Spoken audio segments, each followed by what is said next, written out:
બે ત્રણ યુવાનો અને આધેડ વ્યક્તિ મારી પાસે આવેલા. તો એ ચર્ચા ચાલી રહી હતી કે તે લોકોએ ડાયરેક્ટ ઇક્વિટીમાં પૈસા રોકવા જોઈએ કે મ્યુચ્યુઅલ ફંડના ઇક્વિટી ફંડમાં રોકવા જોઈએ.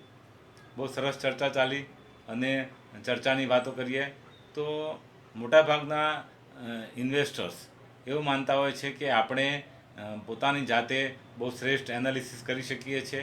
એટલે જે કંપનીઓ મોમેન્ટમમાં હોય, જે કંપનીઓમાં મોટી ઉછળકૂદ થતી હોય તેના શેર્સ લેવાનું પસંદ કરીએ છીએ અને ઊંચા ભાવે ફસાઈ જવાના અનુભવ જોઈએ છે. એટલે ડાયરેક્ટ ઇક્વિટી કરવાનું જોખમ એ છે કે તમે કંપની સ્પેસિફિક રિસ્ક લો છો. તમે કોઈ કંપનીનો શેર્સ વધે છે એટલે એવું માનો છો કે કંપની સારી છે, એવું નહીં. કંપનીના ફંડામેન્ટલ તમારે સ્ટડી કરવા પડે, કંપનીના બિઝનેસ મોડેલને સમજવું પડે અને એ બિઝનેસ મોડેલ જો ફેલ જાય તો તમને નુકસાન પણ થઈ શકે. કારણ કે કંપની એવા સેક્ટરમાં હોય કે જે કોમ્પિટિશનમાં હોય, એ કંપની પોતે સ્પર્ધાત્મક વાતાવરણમાં ન ટકી શકે તેવી હોય તો નુકસાન થઈ શકે છે. એટલે જે વ્યક્તિઓ, જે રોકાણકારો પોતે માર્કેટને સમજતા હોય, પોતાના રિસ્કને ઓળખતા હોય, કંપનીનું સારી રીતે એનાલિસિસ કરી શકતા હોય, તે લોકોએ પોતાની જાતે ઇક્વિટી કરવું જોઈએ. બાકી જો તમે એનાલિસિસ ન કરી શકતા હોય, તમારી પાસે સમય ન હોય અને તમને એવા મ્યુચ્યુઅલ ફંડ જો મળતા હોય કે 15-17% આસપાસનું એન્યુઅલાઇઝ ગ્રોથ તમને આવનારા 10-15 વર્ષ માટે આપતા હોય તો શ્રેષ્ઠ ગણાય.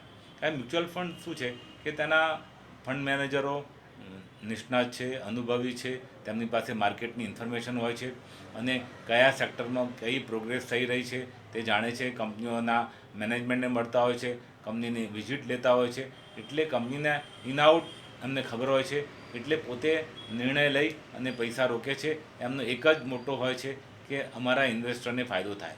એટલે આપણે ભૂલો કરી શકીએ છીએ, તેમની ભૂલો થવાની શક્યતા ઓછી હોય છે. અને હવે તો બિઝનેસ મોડેલ એવા ડેવલપ થયા છે કોમ્પ્યુટર દ્વારા કે જે ફંડામેન્ટલ્સ અને ટેકનિકલ બંનેને ધ્યાનમાં રાખી અને કંપનીનું સિલેક્શન કરે. આપણે કદાચ કંપનીના સિલેક્શનમાં ભૂલ કરી બેસીએ, આપણે નુકસાન થઈ શકે છે.